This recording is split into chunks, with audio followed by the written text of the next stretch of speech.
Spun concrete light poles tower above our towns and cities, lighting the way. They're actually hollow structures with wiring or cable snaked through the cores. The concrete walls are reinforced by steel, yet these poles or lampposts are flexible enough to bend with the wind and snap back. When it comes to lampposts, the higher the light, the greater the area illuminated. Some concrete lampposts are over 10 meters high. Workers start with the tenon, the part of the pole framework that anchors the light fixture. They place two in a mould because they're making two lampposts at once. A worker strings 4 thick steel strands from one end of the long mould to the other, threading them through the tenons and through spiral wire. This establishes the basic framework. A colleague installs zinc boxes for electrical connections. He caps it with a block of rigid foam to protect it when the concrete is poured. The next worker attaches a stress gun to chocks that secure the steel strands. The gun pulls the strands one by one to a specific tension, and they stretch like rubber bands. They'll be pulled even tighter later on. Every metre or so, he attaches stay rings for extra rigidity. He ties them in place with plastic-coated wire. The spiral wire is then stretched around the steel strands and tenons to form the skeleton of the lamppost. The spiral wire will also stop the post from twisting too much in high winds.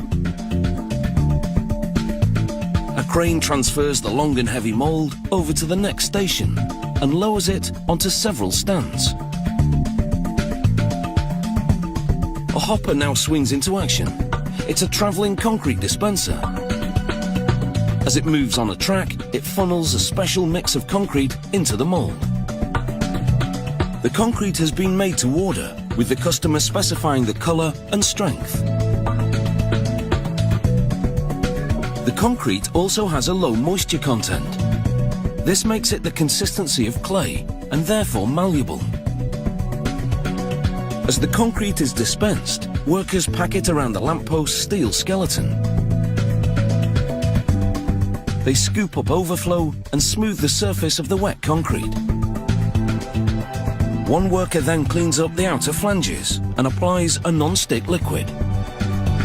A crane moves the top half of the mould into position and lowers it onto the concrete-filled bottom part. The team bolts the two parts of the mould tightly together using pneumatic impact tools. They now pull the steel strands to their final tension, stretching them so tightly that they compress the concrete once it hardens. Concrete is much stronger when it's being compressed. The mould is now ready for the spinning machine. It's essentially a series of train wheels. A crane lowers the mould's running rings into the grooves of the wheels, and then it's time for a spin. The wheels turn at 500 RPM, and the centrifugal force causes the concrete to migrate to the outer wall of the mould. The result is a hollow pole with a dense concrete wall. Transferred to a kiln, the concrete steam cures in the mould for about 5 hours. The concrete lampposts are ready for the big reveal. They open the mould and roll them out. At this point, the two posts are still attached. They examine them for flaws and then they'll separate them. All they need now is some buffing up. Here they polish a different octagonal post to expose the pigments in the concrete. The different coloured aggregates in this particular cement mix give the post a mottled, marbled look. An identification tag has also been moulded into the cement with the manufacturing date and the post's height and mass. They test just how far they can take it to confirm the post meets industry standards. They spray an acrylic finish onto some lampposts, making it easy for graffiti to be removed. Even though it only takes about 5.5 hours to make a concrete lamppost, now you know how it's made and sure you'll look at them in a new light.